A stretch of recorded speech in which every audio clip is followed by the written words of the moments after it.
Une exposition, un secret d'histoire. Elle est encore visible jusqu'au 13 novembre à la médiathèque de la Broc avant de quitter la région.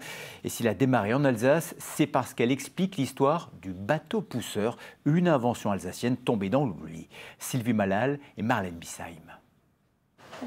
Une maquette rescapée d'une histoire lointaine.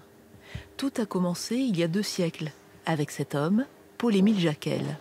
Lui n'est évidemment plus là, mais au port autonome de Strasbourg, nous avions rendez-vous avec l'un de ses descendants.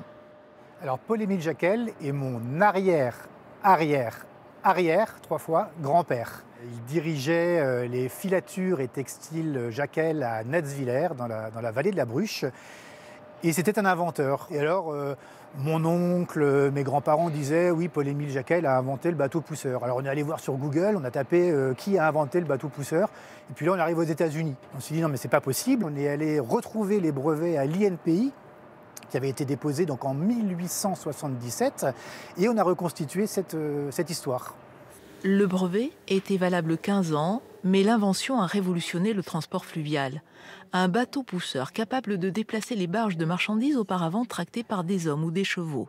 À l'époque, on n'y croyait pas à son invention. Non, on a rigolé en disant non, ça ne prendra pas. Ça n'a pas d'avenir. Et donc ça, après, on a découvert des années après, en 1950, sur les berges du Mississippi, des bateaux pousseurs. Et c'est là qu'on a dit mais c'est génial, il nous faut ça aussi en France.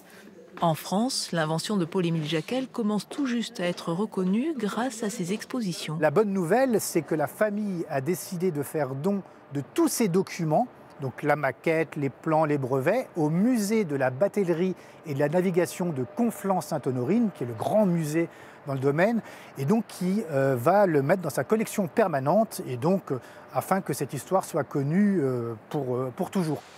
Quant aux bateaux pousseurs, on en croise quelques-uns sur le Rhin, comme celui-ci, et désormais on saura à qui on doit cette innovation.